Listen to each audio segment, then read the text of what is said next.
오늘 저는 베드로전서 2장 1절로 3절의 말씀을 가지고 구원에 이르는 성숙한 신앙이란 제목으로 은혜의 말씀을 나누고자 합니다. 사람은 나이가 먹으면서 성숙해야 된다고 하죠. 성숙한 사람은 좋은 성품을 가진 사람이고요, 이런 사람들은 많은 사람에게 존경을 받기도 하고 세상 속에서 선한 영향력을 미치기도 합니다.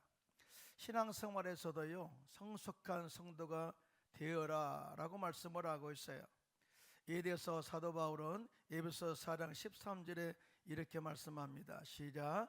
우리가 다 하나님의 아들을 믿는 것과 아는 일에 하나가 되어 온전한 사람을 이루어 그리스도의 장성한 분량에 충만한 데까지 이르리니 라고 말씀을 하고 있어요. 사실은 신앙이 성숙되어지면 절대 흔들리지 않는 믿음으로 날마다 믿음의 승리를 이뤄가게 될 줄로 믿습니다. 더 나아가 성숙한 신앙은 구원에 이르게 하는 능력과 은혜가 있다고 말씀을 하고 있어요. 이에 대해서 사도 바울은 디모데전서 4장 15절로 16절에 이렇게 말씀합니다. 시작. 이 모든 일에 전심전력하여 너의 성숙함을 모든 사람에게 나타나게 하라. 내가 내 자신과 가르침을 살펴 이 일을 계속하라. 이것을 행함으로 내 자신과 내게 듣는 자를 구원하리라고 이렇게 말씀을 하고 있어요. 자, 우리 모두 신앙의 성숙을 이루어서 구원에 이르고요, 주님 앞에 서는 날 잘했다 칭찬받고 또 신앙 승리에 합당한 상급을 기대하며 사는 저와 여러분들 되시기를 예수님의 이름으로 축원합니다. 첫째로 구원에 이르게 하는 성숙한 신앙을 위하여 옛사람의 생활 습관이나 말을 버리라, 이렇게 말씀을 하고 있어요. 오늘 본 베드로전서 2장 1절 함께 합독해요. 시작. 그러므로 모든 악독과 모든 기만과 외식과 시기와 모든 비방하는 말을 버리고, 이렇게 말씀을 하고 있어요. 우리가 예수를 믿고 구원받고 나면 우리의 신분이 변화되죠. 우리의 옛사람은 마귀의 종이었지만 예수 믿고 나면 하나님의 자녀로 우리가 신분이 변화됨을 믿으시면 아멘 하시기 바랍니다. 또한 옛사람이 변하여 주 안에서 새사람이 되었다라고 이렇게 말씀을 하고 있어요. 뿐만 아니라 죄인이 의인 되었고 저주의 삶이 다 우리의 삶 속에 저주가 끊어지고 아브라함의 복을 받게 되는 축복의 삶을 살게 되었다라고 이렇게 예수 그리스도를 믿음으로 말미암아 변화된 우리의 삶의 정체성을 말씀을 하고 있어요. 자, 이와 같이 우리의 신분이 예수 안에서 완전히 변화됐음에도 불구하고 우리가 세상에 살면서 습관화되어지고 또 형성되어진 생각이나 또 말들이 하나님 말씀 안에서 창조적으로 생산적으로 또 긍정적으로 바뀌지 않으면 절대 성숙한 신앙을 기대할 수가 없다라는 것을 말씀하고 있어요. 그래서 사도 베드로는 우리가 예수를 믿어 구원받은 자로서 신앙의 성숙을 온전하게 이루어서 영원한 생명에 이르도록 하기 위해서 우리의 일상의 삶에서 신앙의 성숙을 방해하고 유예하게 하는 이 악한 습관들과 옛사람의 말들을 철저하게 버려버리라고 말씀을 하고 있습니다. 사도 바울은 우리의 신분에 대해서 새로운 피조물이라고 이야기하죠. 이 고린도후서 5장 17절입니다. 시작. 그런즉 누구든지 그리스도 안에 있으면 새로운 피조물이라 이전 것은 지나갔으니 보라 새 것이 되었도다, 이렇게 말씀을 하고 있거든요. 자, 이 말씀 속에는 나는 주 안에서 새조 새로운 피조물이 되었으니 이제부터 나는 육에 따라 살지 않는 결단이 있다, 그 말이에요. 뿐만 아니라 그리스도의 사랑 안에서 그리스도의 사랑을 전하면서 많은 사람들이 하나님과 화목하게 하는 그런 은혜를 체험하도록 그 직분을 수행하는 것이다. 새로운 피조물의 사람으로서의 삶의 결단의 말을 이렇게 하고 있어요. 이같이 우리는 예수님을 믿어 새 사람이 되었다면 옛사람의 습관을 철저하게 버리고 새 사람의 습관의 옷을 다시 입게 되시기를 예수님의 이름으로 축복합니다. 왜냐하면 우리가 옛사람의 습관을 버리지 아니하고 그대로 가지고 있으면 하나님의 은혜를 받지 못할 뿐만 아니라 성령의 역사가 일어나지 못하도록 막아버리기 때문에 그렇습니다. 뿐만 아니라 우리의 신앙을 파괴하여 하나님께 가까이 나아갈 수 없게 만들어버리고 결국 우리의 신앙이 성장하지 못하여 구원에 이르지 못하도록 하기 때문에 우리 신앙의 성숙을 막는 옛사람의 습관과 말을 버리라고 말씀하고 있는데요. 동의하시면 손들고 아멘 하시기 바랍니다. 자, 첫째로 베드로는 우리 안에 있는 모든 악독을 버리라 이렇게 말씀을 하고 있어요. 여러분, 악독이 뭐냐면요, 마음속에서 의도적으로 타인을 해치려는 무자비한 행동들, 이것을 악독이라고 이야기합니다. 이 악독의 마음은 단순한 악한 감정이 아니라 악의 습관에 되어 나오는 것으로서 그 안에 자비와 긍휼이 없고 남을 해치는 데 집중하는 마음의 상태와 행동을 악독의 마음이라고 이야기하고 있어요. 이러한 이 악독의 행동은 모든 사람들을 죽음으로 몰아갈 뿐만 아니라 자신의 신앙도 죽이게 하기 때문에 절대 이것은 모양이라도 버려야 된다라고 말씀을 하고 있어요. 사도 바울은 데살로니가전서 5장 21절 23절에 이렇게 말씀합니다. 시작. 범사에 이르러 좋은 것을 취하고 악은 어떤 모양이라도 버리라. 평강의 하나님이 친히 너희를 온전히 거룩하게 하시고 또 너희의 온 영과 혼과 몸이 우리 주 예수 그리스도에게서 강림하실 때 흠없게 보존되기를 원하노라. 크게 하면 아멘 하실까요?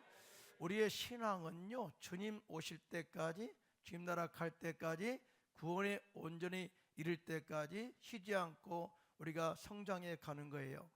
그래서 절대 우리 안에 악독을 버리고 정말 주님 오실 그날에 영과 혼과 육이 온전히 보존되어 주님 앞에 구원의 온전함이 이루어지는 저와 여러분 되시기를 예수님의 이름으로 축복합니다.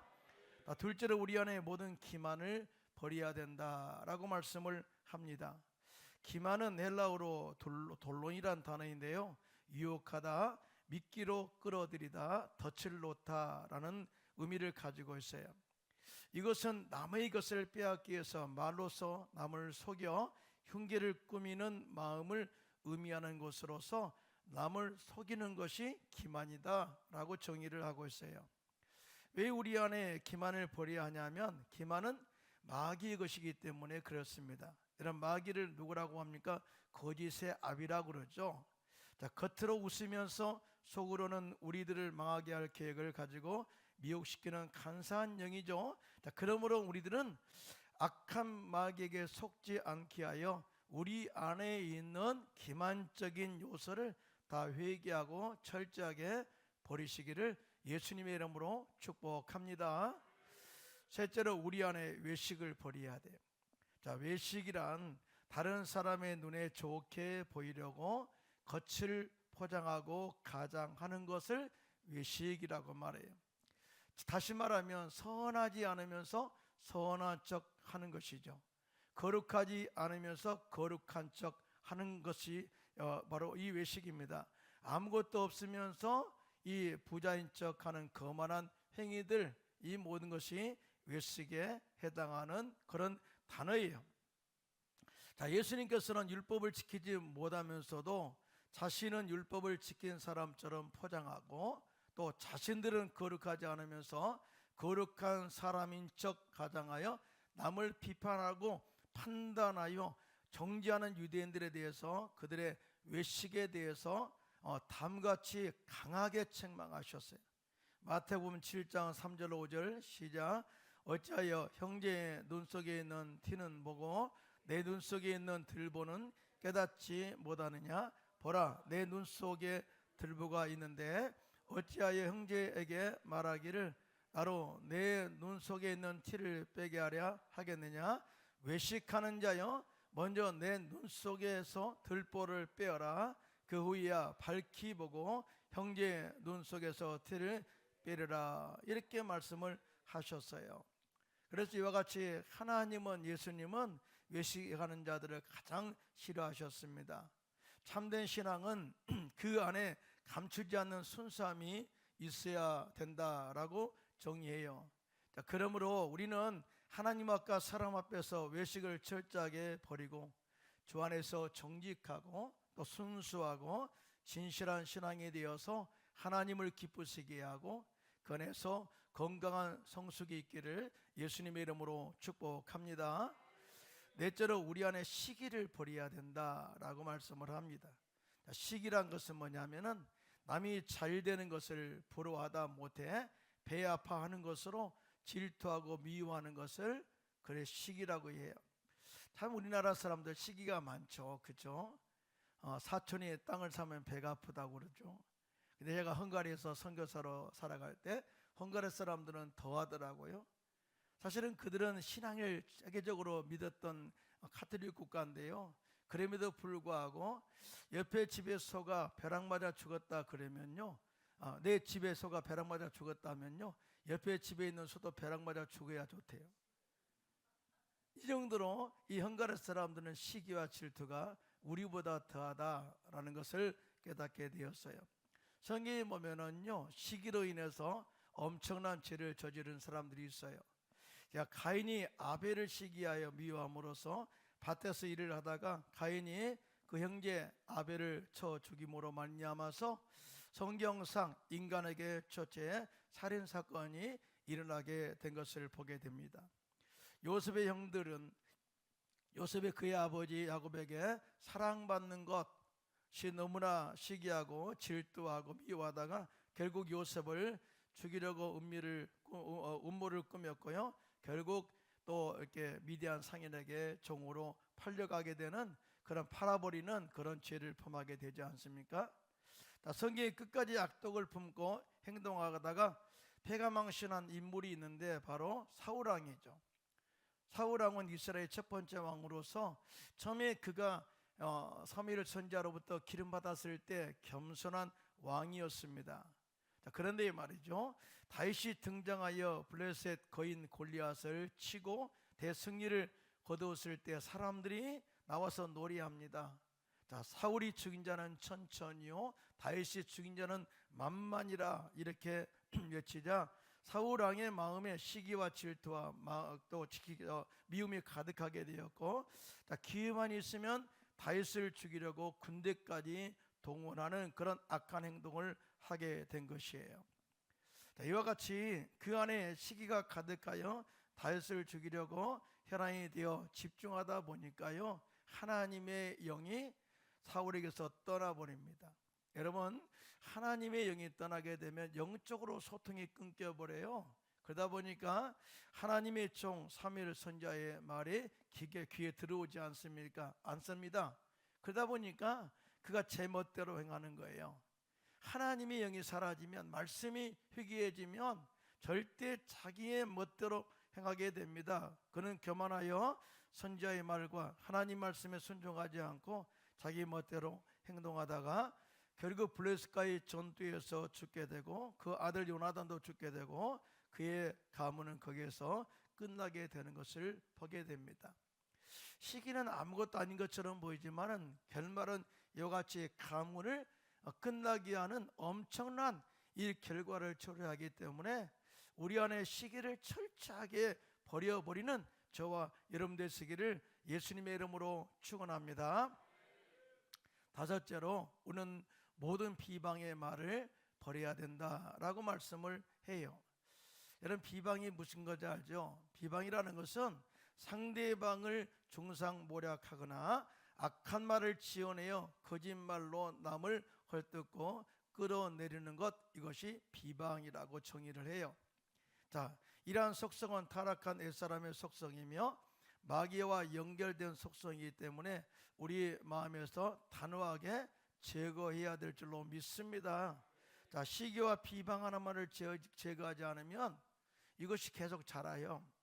이건 마치 잡초와 같아서 구원받은 우리의 속사람이, 영의 사람이 자라지 못하도록 계속 누르고 방해하고 억제한다는 사실을 알 수가 있어요. 우리에게서 이러한 시기와 비방의 악독을 제거할 때 비로소 우리가 구원에 이르는 성숙한 신앙생활을 할 수 있다는 사실을 믿으시면 손들고 아멘 하시기 바랍니다. 근데 말이죠, 이런 악독과 기만과 애식과 시기와 비방의 말을 버리기 위해서는요, 우리 힘으로 안 돼요. 내가 여러분 정말 많이 말씀드린 게 있죠. 우리 하나님 말씀을 들어서요 감동되었다, 이 순간에 변화된 사람은 그리 많지 않아요. 성령이 그 안에 들어와서 관건적으로 그 사람의 영혼을 이끌어갈 때, 하나님이 그 사람을 변화시킬 때 완전히 변화된다는 사실을 믿으시기를 예수님의 이름으로 축원합니다. 우리 안에 일한 이 사람의 이 근성들을 뽑아내는 것도 내 힘으로 안 된다. 성령이 우리 가운데 충만하게 채워지면, 하나님 말씀으로 충만하게 채워지면, 영적으로 기도롭게 있게 되면 우리 안에 습관이나 말들이 우리 안에서 자동적으로 제거되어지고 빠져나간다는 사실을 절대 믿으시기를 예수님의 이름으로 축원합니다. 오늘 사도 바울에 대해서 참 얼마나 존경을 많이 합니까? 성경에 엄청난 하나님 말씀을 또 기록하게 된 사도 바울, 그런 다메섹 도상에서 예수님 만난 이후로 이방인의 사도로 부름받아서 또 성령의 능력을 받고 능력 있는 사역을 했어요. 어떤 때는 주님의 말씀에 순종하고자 하나, 속사람은 그렇게 열심으로 주님의 뜻에 따르고자 하나 겉사람이 항상 그 안에 존재하면서 속사람이 하는 일을 계속해서 방해하고 있음을 고백한 적이 있어요. 그러면서 이렇게 고백하죠. 오라, 나는 공고한 사람이로다.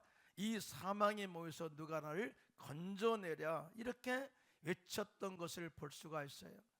아무리 훌륭한 사도라도 그 안에 속사람 겉사람이 서로 싸우고 있다, 견제하고 있다라는 것을 고백한 거예요. 그런데 최종적으로 이 악한 마음을 제거하고 영적으로 영원한 승리를 애친 말씀이 있는데요, 로마서 8장 1절로 2절입니다. 시작. 그러므로 이제 그리스도 예수 안에 있는 자에게는 결코 정죄함이 없나니, 이는 그리스도 예수 안에 있는 생명의 성령의 법이 죄와 사망의 법에서 너를 해방하였습니다. 아멘. 여러분, 생명의 법은 뭐예요? 바로 예수님의 십자가의 은혜와 능력인 줄로 믿습니다. 성령은 위로부터 주어지는 하나님의 권능이죠.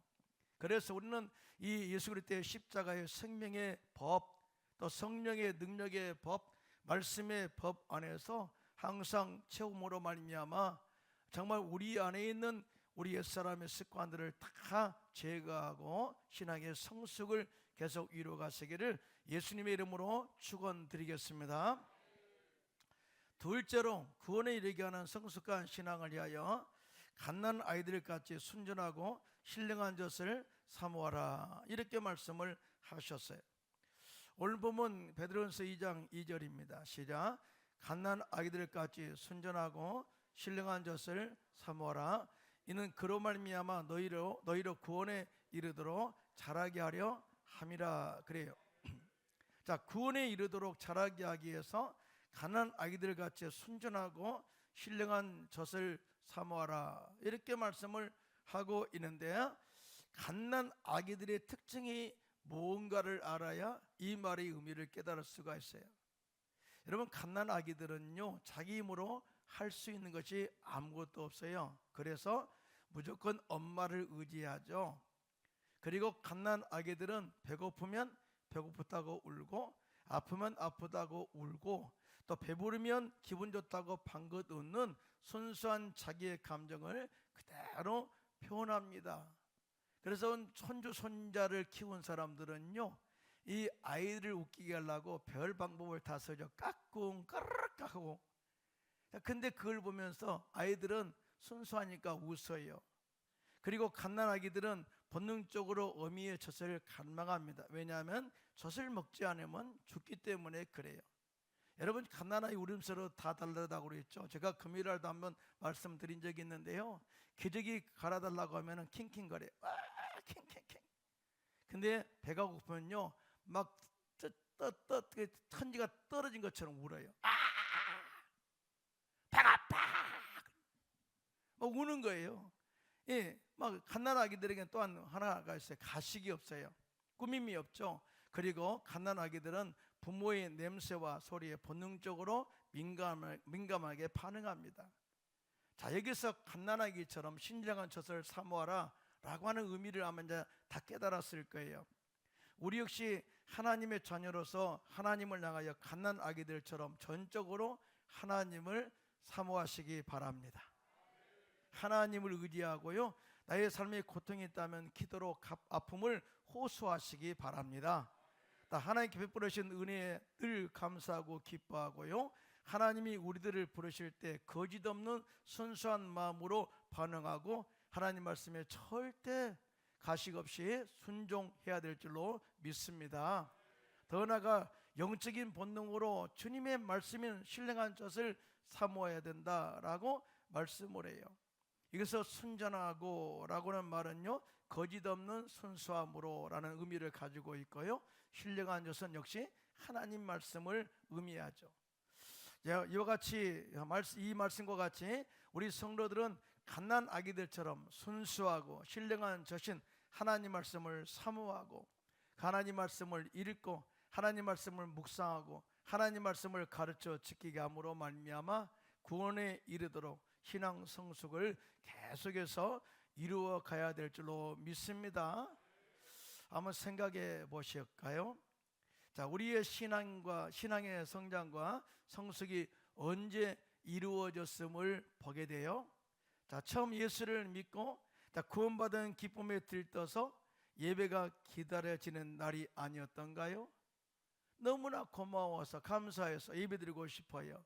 매일 성경을 읽고 주일도 모자라서 하나님 말씀을 사모하여 순수한 마음으로 금요 철야 예배드리고, 당시에는 새벽 4시 반까지 예배드렸잖아요.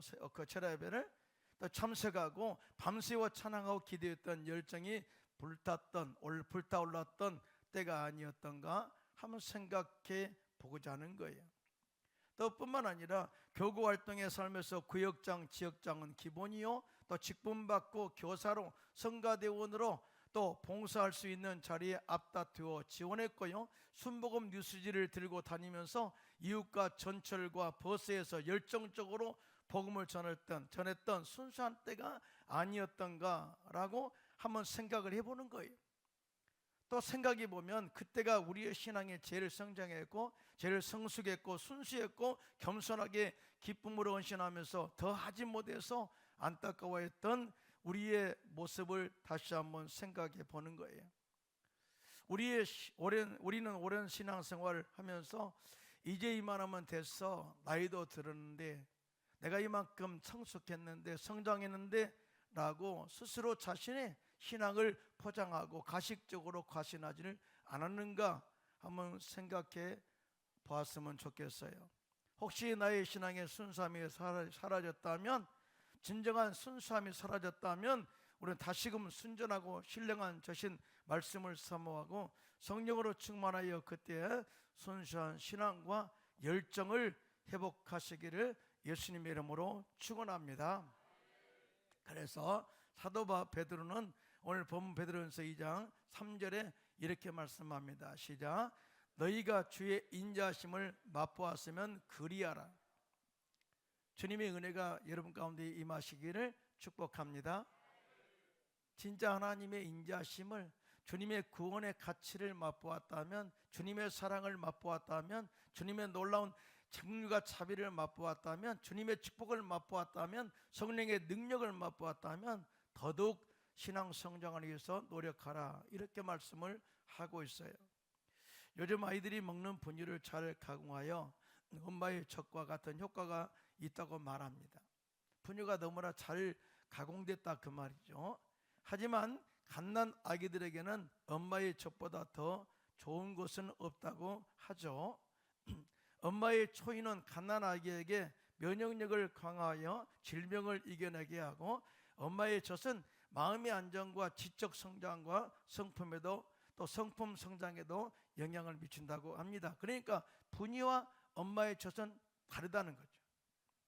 그런 것처럼 우리 그리스도인들에게 있어서 가공되지 않은 하나님의 말씀은 우리의 신앙의 뼈를 튼튼하게 할 줄로 믿습니다. 우리의 영적 건강을 튼튼하게 보장할 줄로 믿습니다. 하나님 말씀을 먹고 영적으로 건강하게 되면 수많은 유언비어와 참소의 말로 우리들을 공격하는 마귀의 공격을 믿음의 방패로 막아내게 될 줄로 믿습니다. 그리고 성령의 금의 말씀으로 마귀의 진을 파할 수가 있고 복음을 강하게 전하여서 주님의 나라를 확장시키는 그런 건강한 성도들이 될 줄로 믿습니다. 더 중요한 것은 우리가 순수한 하나님 말씀을 계속 먹게 되면 영적으로 성장하여 어떤 환경에서도 흔들리지 않고 믿음의 선한 싸움에서 승리하여 구원에 이르게 하는 신앙 성숙을 만들어갈 수가 있다고 그렇게 성경은 가르치고 있어요. 자, 우리는 하나님의 자녀인 것을 믿으시면 아멘. 자, 하나님의 자녀가 갖는 권세가 있죠. 하나님의 상속자예요. 하나님의 상속자. 자, 하나님의 상속자는 예수 그리스도를 통해서 이루어 주신 삼중 축복, 영혼이 잘된 같이 범사가 잘되고 강건한 복을 받으며 살도록 주님이 예비하시고 보장의 상속으로 보장해 주신 줄로 믿습니다. 자, 그리고 이 구원을 온전히 이루어 영생에 이르게 하였다. 오늘 예수를 믿으면 단순히 구원에 이르게만 한다, 천국 간다, 그런 것만 우리가 생각할지 모르겠어요. 그러나 우리가 예수를 믿게 되면 영혼의 구원뿐만 아니라 범사가 잘되고 강건함을 늘 기대하며 살게 되시기를 예수님의 이름으로 축원합니다. 자, 이런 축복된 삶을 계속 유지하고 온전한 구원에 이르기를 원한다면 옛사람의 습관인 악독과 기만과 외식과 시기와 비방의 말을 철저하게 벗어버려야 된다. 그리고 우리의 신앙을 건강하고 성숙하게 할 신령한 저신 말씀을 늘 사모하고 신앙의 성장과 온전한 구원을 이루어서 주님 앞에 서는 날 잘했다 칭찬받고 여러분들이 이 땅에서와 교회에서 수고하고 헌신한 모든 상급을 더 기대하는 성도들이 되시기를 예수님의 이름으로 축원합니다.